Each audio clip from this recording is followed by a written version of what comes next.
going on, guys? I just had one heck of a vacation, and it was amazing. It was really nice. I got a lot of video, got a lot of footage and whatnot. Ended up maxing out my phone for storage and whatnot. But yeah, I've got a lot of editing ahead of me. Super not stoked on that. Hours and hours and days of probably just a lot of editorial stuff just to get it to where I want it to be, and then I'll be able to upload some more of my vacation. If you guys haven't known that I was on vacation, I just uploaded 1 and 2 part vacation that you guys can check out, get an idea of what we've done, and we basically kept it as eventful as we could, like every day. It was pretty wild. I did so much. Or I should say we did so much, our family, our group. It was wild. So I'm actually glad to be home. Vacation's great and whatnot, but there's nothing better than home sweet home.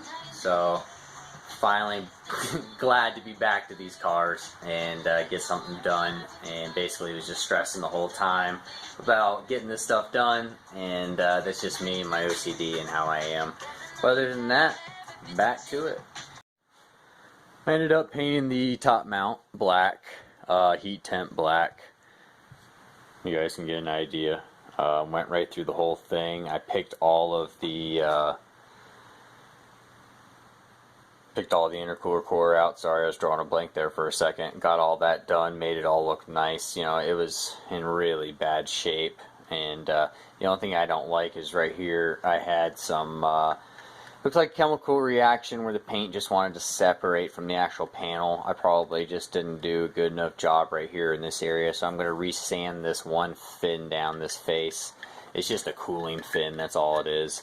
So I'm just going to sand that down and then respray that after I tape all this off. This is all heat temp, paint black, so I just did it as best as possible, give it a nice finish. Just that right there is kind of an eyesore to me. You can kind of see the reflections of the light. You're gonna see, especially underneath the hood, and then when dirt gets embedded into that, it just looks like crap. So yeah, I don't like that fisheye. That's what that is, guys. It's fisheye. So I'm gonna get rid of that and make it look as best as possible. Throw it back onto here. You guys can see I do have the intake manifold. Everything's all ran. I'll show you guys what I did with the battery cables. Pretty snazzy, right? Let me turn this light on for you guys. There we go. So, I'll go with new clamps. I go with the castle nuts. These are great because anything ever goes wrong, you just throw it right off, and that's it. You don't have to have any tools. So, I like these a lot. These castle style nuts, these are really great. Just real speed lock. And yeah. Other than that, I make a nice little harness. Try to make them as clean as possible, and to bring them all the way up, I put brand new ends on them. I do crimp them all. I clean all the ends up. So this is all brand new. This has all been upgraded also as well. You guys know that they have only like 10 gauge wiring for all this stuff, and now I've bought it all the way up to 2 gauge. So this is all 2 gauge heavy, heavy gauge. This is the thickest gauge. You can't get the wire at AutoZone. They don't sell it. They sell it only up to like 4 gauge. You want to go up to Advanced Auto. They sell the 2 gauge. So I go ahead and I run it up to the starter also as well. That also gets a brand new connector. Everything's, basically brand new. This is how I do my cables. This is how I do my harnesses. And then I put nice protection in here and padding and whatnot, so that this helps between the filler neck abrasion, so because any rubbing and bouncing and whatnot. But yeah, this is basically how it kind of sits, just like this, and that's how it'll be always. I upgrade the ground cable also as well. That's also all the way up to a 2 gauge. Everything's also a quick disconnect. I mean, honestly, this is the way they should come from factory, but it's not going to happen. It's just cost effective, obviously. So, yeah, this will be running by the end of the night. I'm crossing my fingers that I can stay true to that. I'm extremely jet lagged, and California is where I was. They're 3 hours behind us. So if it's 10 o'clock here, it's only 7 o'clock there. It's pretty wild. Yeah, when they're waking up at like 10 a.m., it's way past lunchtime already. So you guys can get the idea over here. And they're like super laxed over there. They are super chill. They're not like us. They don't have, I wouldn't say the work ethic, but they pace themselves differently than us, especially with their lives and just how they do things. It's a whole nother planet over there. Other than that, glad to be back in New York. Thank goodness I live in New York. I really didn't like this place as much until I moved away, and then went on vacation, and then you kind of realized how good you have it. And yeah, I'm not a liberal. Alright, so this is going to give you guys an idea of what stock is. This is your ground cable. That's what they consider a ground.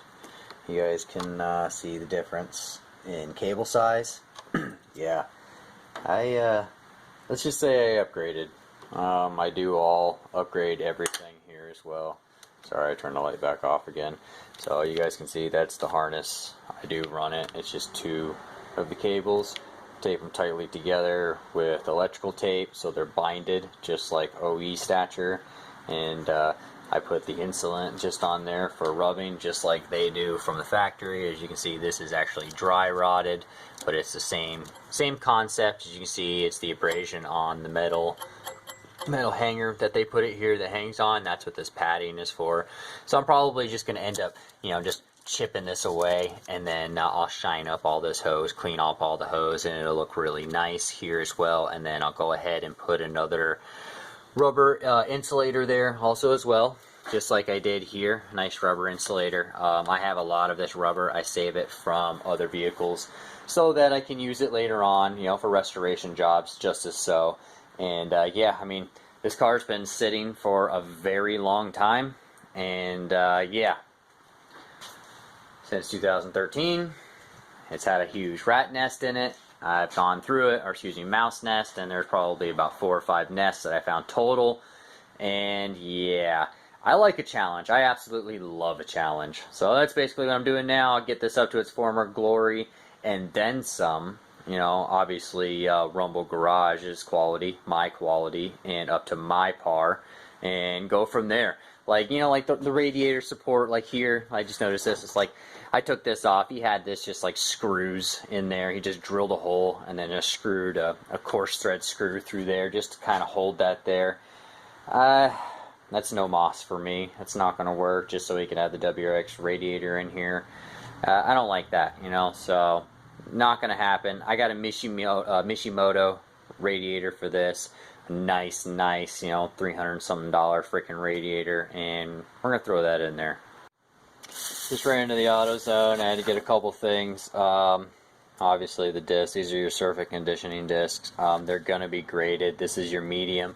But these things are really nice because they don't damage the metal and gouge a lot, and they don't take away metal, which is really great. They're just going to clean the surface up. As you can see, I have taped it away, and you can see the paint that's on the surface. That's no moss. You have to have a nice clean surface when you put the gaskets back down.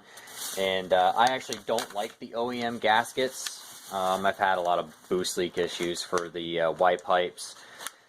So I go with heat temp gasket maker. I like the red. I like the heat temp just for the sheer fact that these intercoolers sit right on top of the engine. So obviously high temp. Brake cleaner, it's a huge must. This thing was basically crammed with a mouse nest. It all goes right in here, and it gets clogged up and all inside the cores and whatnot, and it's kind of hard to see. Actually, I can see it. You see all that white milky stuff that's in there? It's actually white and gooey, and I really don't even know what it is. So I am going to brake clean flush the crap out of this intercooler, get everything out of it, get it clean, because I don't want any crap going inside my engine, especially when the engine only has like 46,000 original miles. So yeah, why would I do that to this thing?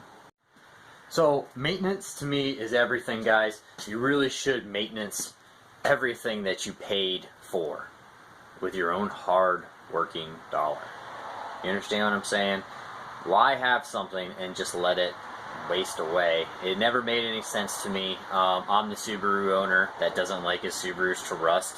Why spend all that money and time and love and quality, you know, on something that you're just going to let rot away or just be destroyed by just using it? So without maintenance, guys, things don't last. For an example, just got back from California, spent 7 days there. It was amazing. We went to Disneyland, and that place was phenomenal, and it was just living proof that if you just maintenanced, things could last forever. Guys, there were people, like parents. Well, get this. This shocked me, guys. You guys got to hear this. So, more than one ride, enough for me to remember, on occasion, different parents at different situations and different rides were saying the same thing to their children, 3 to 5 year olds. This is blowing me away. I'm having flooding flashbacks of this ride. I used to ride this when I was your age. And I'm looking down and these kids are 3 to 5 years old. And I'm like, this ride was around then? And then I started doing research on it. You guys know Pirates of the Caribbean was there in 1976? I rode it. It was awesome. Can you imagine what that was like in 76? It probably blew them away. It's 2017. They had 3 drops in the ride. It was amazing. They literally drop you in the dark. It's great. So it was like a battle in there. It was pretty sweet, man. I definitely, if I recommend, if you guys haven't been to Disneyland, go do it. Take your kids, or don't take your kids. Be a big kid and go do it yourself, because I'll tell you what, the entire time I was there, I felt like a child. It just brings it out of you. I mean, you'll see in my vacation, you know, it's, you act like a big fool, and I don't care, make fun of me. That's fine. But I'll tell you what, I had a blast, my son had a blast, my family had a blast, my group had a blast, so it was worth it. It was, by all means, worth it. And I will remember it, and so will my son for the rest of his life. So, yeah, take care of your stuff, and it will take care of you. It's honestly, it's common knowledge that is not displaced or taught amongst parents to their children very often, I should say, because I lived that childhood. It was maintenance, maintenance, maintenance, take care of your stuff, or you're grounded. I'm not going to buy you that for you just to trash it. You know, I heard that a lot from my parents. So if your parents didn't say it, it's probably they just weren't raised with it. It's not their fault, guys. Use your brain. It's your fault if you can't figure out that you're supposed to change your oil, or you're supposed to take care of the things that you just paid for. Do you think they're going to take care of themselves? Right? So next, what I decided to do was I cleaned all this area up. I broke it all down. You can see all the rust and crust. All sanded down. The whole area is prepped, taped, and cleaned. So now I'm going to go ahead and go over it with some rust reformer over the rust problematic spot, and I'm going to paint this area. I'm going to do it in a matte black, just mainly because it's underneath the portion of the intercooler, and you really don't even see that section, and it's just a little, basically a little triangular bracket that's attached to the firewall itself. It's real easy to take care of this right now, so I'm going to go ahead and do so, get that done, also as well as the hanger that bolts to this part that holds the heater core hose. So I'm going to go ahead and address that, paint that as well, and get that, you know, basically stop it from rusting again.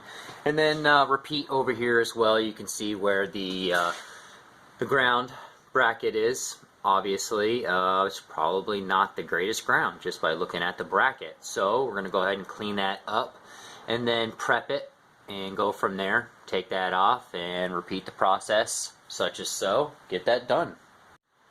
Alright, so I went ahead and got it rust reformed, and that's all done. Went over it after it was dry. Now it looks like this. Got it all black. It's a little shiny right now, basically because I just sprayed it. It's not completely evaporated yet, so as it dries, it will be a lot duller finish than this. Okay, and there's your difference. That's dry. So you guys can see it's the matte black finish. Yeah. So, not as shiny when it dries. It looks almost latexy. which I kind of like. So I like the matte finish just for the sheer fact it usually just holds the dirt a lot better.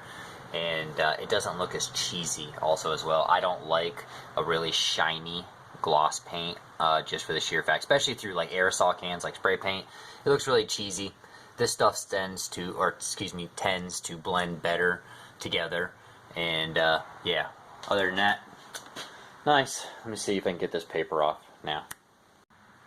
There we go. So you guys can see, there it is. It's pretty damn clean. That's the best way that I feel they should be. And yeah, cleaned right up. Looks good. I can take this harness, literally just kind of tuck it back where it's supposed to go. And it looks pretty snazzy, if I say so myself. It kind of blends in, you know, and people aren't really going to notice. Other than that, on to the next. Alright, so I'll let you guys be the judge of what I've just done. Everything's all cleaned up. I went ahead and removed this bracket, and this bracket. Cleaned them all up. Those are all black. As you can see, they're all brand new. And then I replaced the hardware here, and here, also as well as the two grounds that are in the back. So they're super clean, and I did them with the JDM Speed hardware. There we go. Sorry guys, didn't zoom very fast. And there as well, I did the grounds, and then over to the two brackets, and or excuse me, the bracket and the one ground itself. So I'm also going to go through and do all of the fender bolts, basically every single 10 mil that you can see, you know, like this one and this one, and you know, and so on and so on and so on.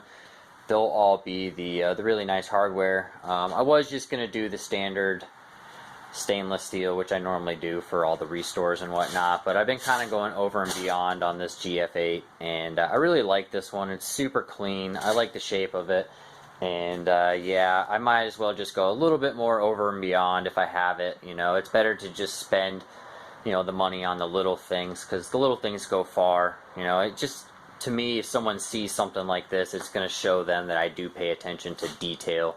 And yeah, I mean, the engine bay is, it looks nice, right guys? I mean, I think so. I mean, not to toot my own horn, but it's starting to look pretty cherry. Everything's looking really good.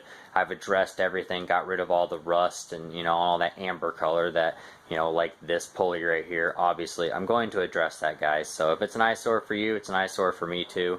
There's still like a little bit of corrosion. You guys can see like the difference from what I have cleaned and what I haven't. You can see it's like a little flaky in there versus something that's already been scrubbed and cleaned.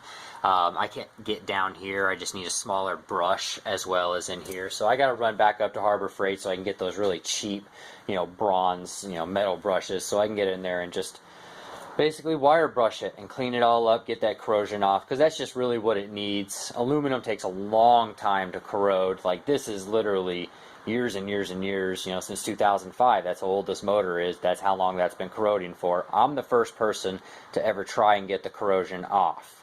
I'm the first. So this is what it looks like after just cleaning it, you know. It's huge difference from this to that flaky, crusty crap that's in there. So yeah, I do care. You know, I'll do the same thing as well with these sensors. I'll clean and brush all these down and make them all look really nice aluminum again, as well as like the bell housing and stuff. You know, just all you have to do is literally run the brush over it, clean it off, and just blow on it, you know, or take your air compressor to it and blow the dust away. That's all you have to do, is just get the corrosion off. You know, the more corrosion that's there, the more chemical process, it's going to speed up. It's going to corrode faster with the more corrosion on there. You know, like this section here, this is the same thing. This has got a lot of galvanized in this steel. That's probably just galvanized tin anyways. So that's why it looks like that. It gives that aluminum look. So yeah, other than that, I'm just going to clean it all up, address everything, you know, engines that's like rusty and crusty and corroded and whatnot and oxidized and whatever, however you want to say. It doesn't run as good as a clean engine that has been taken care of. So with that said, I'm going to keep on moving on to getting this thing so where I can start it up tonight.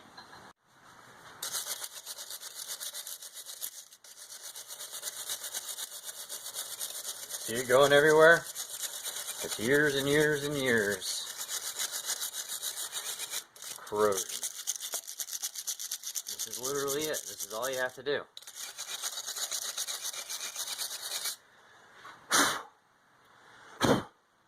Now look at it. Shiny. Looks good. Okay, so now it's going to be the hard part, is putting the intercooler back on.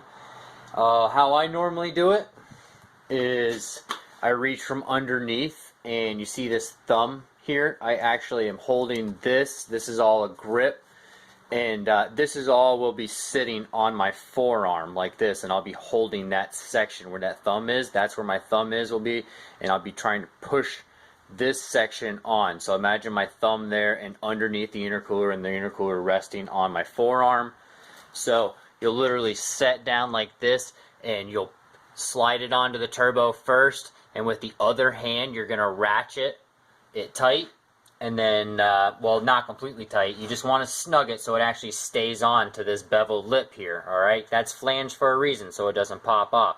So just tighten it enough to where it's still able to spin, and then you're going to want to finagle this around the coupler around the throttle body in order, so you know, basically so that aligns right, and then get the blow off valve vent tube on. Now I usually unplug this so I can get access to the clamp that's underneath. I'll squeeze that on after I get it on, and then you can proceed to plugging this back in, and then finish snugging the coupler straight to the throttle body. So once that's on and that's done, you know, that's basically the hardest part of putting these things back together. You know, I find that to be harder than slapping a transmission back on these things. Alright, so first, blow off valve vent tube, get that on, make sure it's clamped securely and nice and tight. Yeah, with the paint, once you paint these guys, they're a little harder to slide on, so make sure you get it on all the way. Alright, yeah, this is kind of hard to do. As you can see, my arm is underneath the intercooler, and that's how you slide this on. You're going to use your ratchet, and yeah, and you can see kind of, well, you probably can't, but my thumb, there it is, wiggling underneath. That's how you get them on there, guys. They're kind of a pain in the butt. You just literally slide it up over and on, tighten up the ratchet, that's it. Fun. Alright, so now you can see the access right there. So we gotta tighten that up, and we gotta tighten up this last clamp, C-clamp. I'll go ahead and loosen that up. I had it tightened up high so it wouldn't go anywhere. And then we'll go ahead and spin it in the same direction so that when this tightens, it will match up and look nice and even with that. And yeah, we'll address this right now. Bring it down to my basement, and I've got a couple of these dual pump reservoirs, and these are mainly for the wagons. I keep them in stock. A lot of them pumps will go out, so I tend to buy them. A lot of the parts places like salvage yards such as like Gary's You Pull It, which I go to all the time, they use these paint markers to signify that it's been bought. So that's basically why that paint marker's on there. This is from a previous car. I cut all the plugs and the harnesses just in case if I needed it, if it's corroded, or if I came across a car that was maybe possibly in an accident. And you know, this one is actually full. I normally just loop the hose over to this one so it stops it from leaking out of the pumps. You know, that's why it's looped over like that, you know, in case you guys are wondering. But yeah, I'm going to end up going with this one instead of this one. This one because it's just cleaner. You know, just other than that, I'm pretty sure that these two pumps work. There's the only reason why I even pulled this. I usually do check everything first. It's really easy to check, guys. You can just take a jump box with you guys and just put negative and positive on each side, and you can figure out, you know, to run the pump. You'll hear it kick right on. It'll, you know, real nice and subtle. Other than that, I can't explain it any other better than that. This is where I am, guys. Everything's getting pretty relatively clean. You can see the condition of this hose compared to everything that I've already gone through and had my touch time on. So other than that, you guys can get an idea. Everything has been cleaned up really nice, and yeah, you guys can see the gasket coming around. I go around all of the outer edge of the blow-off valve. Not anywhere near the port on the intercooler. You don't want any of this sludge to hang into the intercooler at all. You want as least as possible. So I tend to do it on the outside, so it tends to like squeeze out the edges, and there's just a thin layer that actually mashes or sandwiches in between. You know, you don't want any overhang. You don't want that getting in anywhere into your motor or even into your intake or anything. Rather, you know, overage is overage, especially when you're doing gaskets or making gaskets. So take your time to not overdo it. But the blow-off valve, I've had a lot of boost leaks right there, so it just is what it is. I don't like the paper gaskets. Yeah, what do you guys think? I'm almost there, getting to the point where now all I got to do is put the header tank on, get some coolant in here, put the intake box on, start plugging up the mass airflow, and then I can unwrap the power steering line. That's what this is, guys. It's wrapped around, just got some wire just taped up to the prop rod.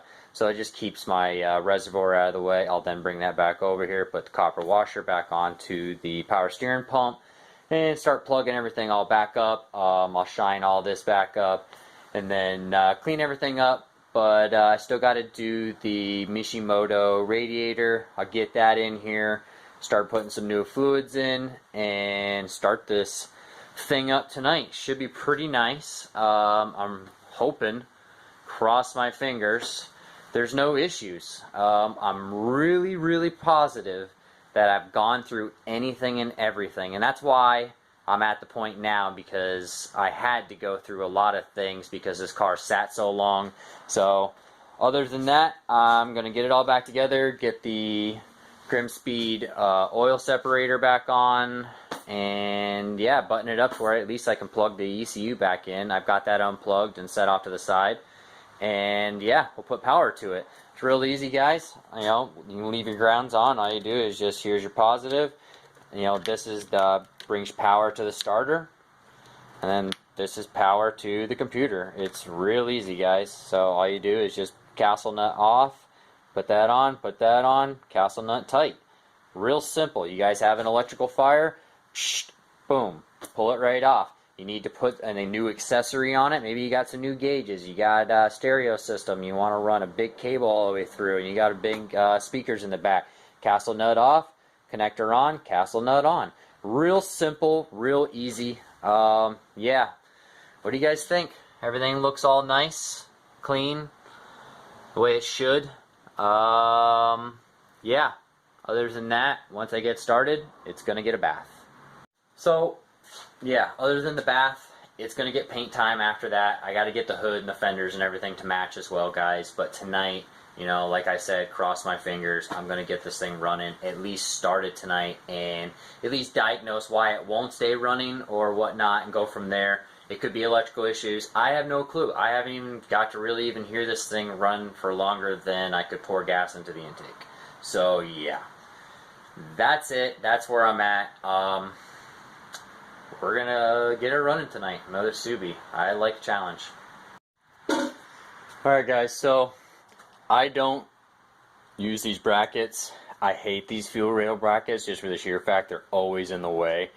These bolts are one of the hardest things to ever get to, and it's just a bracket that literally just covers the fuel rail. It just sits there. That's all it is. There's nothing that's going to fall on these fuel rails. If anything's going to fall on here and damage these fuel rails, it's going to damage the intake manifold and everything else around it, as well as this side. So there's no reason for that. I never understood why they were on there. It's quite ridiculous. So what I do is I drill out the spot welds, I separate the tab, and then I just run just this hose. These things are ridiculous heavy too as well. Just to prove that this is what I do normally. Well, let me grab my flashlight real quick so you guys can actually see. Now this is the very first swap I've ever done, ever in my life, guys. This is my own car, and this is what I did. You guys can see the bracket. It's right there. That's the bracket right there. I drilled it off. You can see kind of like the rustiness back there. You see the bracket? See the tube? There's the tube. No bracket. As you guys can see a fuel rail. I don't do that, guys. The reason why I don't, you probably see it better that way without the flashlight. But and then just bring the hose right up, goes right down the bracket. That little tube in between. I cut that right off, plug it right in. that's the hardest part of doing this whole thing. But yeah, just to show you guys that I do that as a normal thing, and it's not just now, and I'm not just figuring things out as I go. It's to prove that I actually have been doing this for a while, guys, and that's how I do things.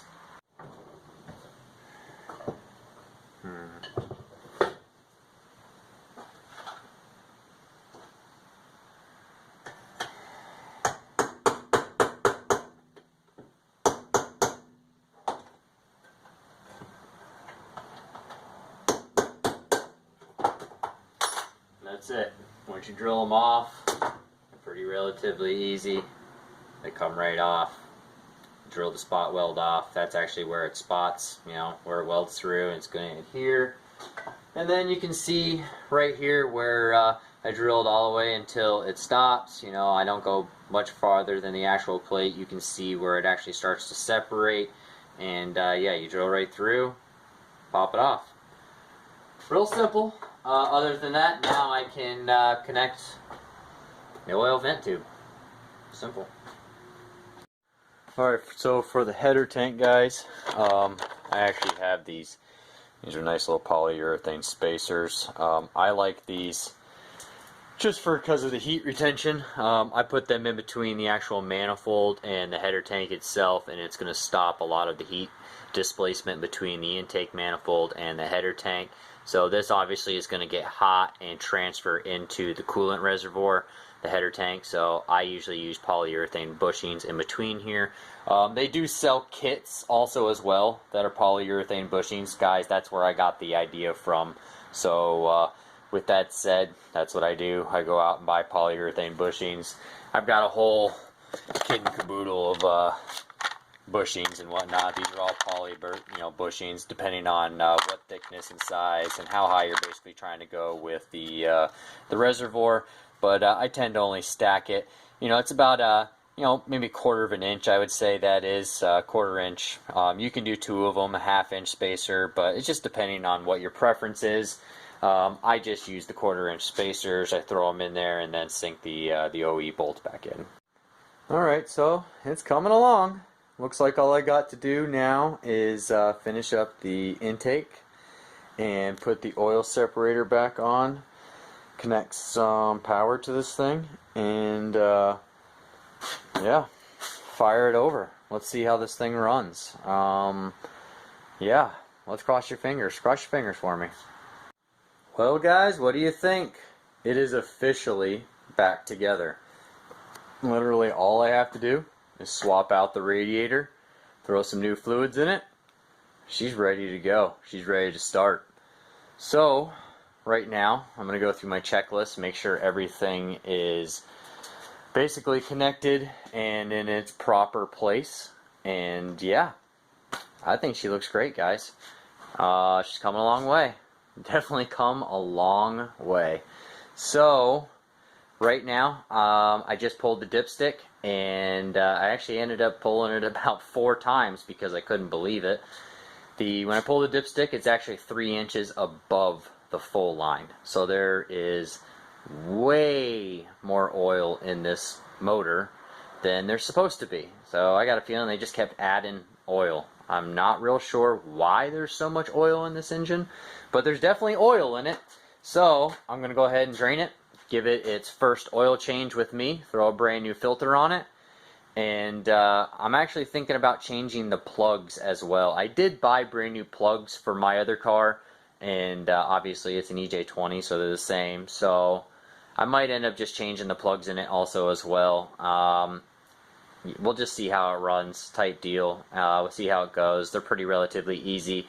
The only hardest part of doing the plugs is the driver's side. What I do is a trick. I just take a block from underneath it. I jack up the motor a little bit, and then I'm able to get to the sides of the valve covers a lot easier when the motor is jacked up and away from the inside of the rail. So yeah, there's not so many universals and whatnot. It just makes my job easier. So if you guys are wondering how that's done, that's how I do it. Makes it a lot easier to get to this side. So yeah, other than that, guys, what do you guys think? The engine has come a long way. It looks really good. Yeah, shout me a comment below. Let me know what you guys think of how far this car's come already. Thanks, guys. Alright guys, I am super happy. I just started this thing up and it runs great. I'm having an issue with it running a little high. It's actually idling a little high. It's running around like 1200, 1300, and these usually run anywhere between 8 and 900 RPMs. So it's running a little high. Got an idea. It is the IAC, the idle air control valve. That usually has a gasket in there that expands, and as soon as you take it off, so make sure you order the gasket, which I've already done. Ha ha ha. Done this before. Knew it was gonna have this. They always seem, after they sit and then you start them back up. I don't know why they do this. EJs are just known for it, but this valve and whatnot, this all gets corroded. As you can see on the outside, it does the same thing on the inside. You can take it apart, brake clean it, and get all the moving parts in there to start moving. Once they move freely, put it back on with the new gasket. That's good. That's the P1507 code that you'll get for the high idle, which I got, obviously. And another thing, too, to know about the P1507 is it's also a neutral safety switch, which is in your driver's side. Yeah, driver's side transmission. And it's kind of a pain in the ass to get it off until you basically kind of figure out how it comes off. Look at the new part, order one, and then you'll have an idea, a better idea of how it comes off when you're looking at the new part. Trust me by this. But other than that, I've got an evap code, which I'll end up taking care of as well, but I got a feeling that I don't have an evap code because it's throwing bank 1, heater 1, which is like your air to fuel ratio and whatnot, which is off. So, yeah. Other than that, usual codes, I'm just going to try and do the miscellaneous parts and source all of the, all these electrical sources like our sensors, So once you get the sensors fixed, then basically everything runs pretty good. But I do have some exhaust leaks underneath the heads on both sides, so I'm going to have to get 2 gaskets for both sides and get underneath the car, do that. But other than that, this thing runs pretty nice and sounds pretty good. I'm pretty happy with it. And yeah, real happy with how it came out. Thanks guys. Comment below, and if you haven't already, subscribe. This is me, Bill Schneider, trying to do what I can, restoring just the cars with the stars. And yeah, I appreciate you guys watching. Have a good one. Bye.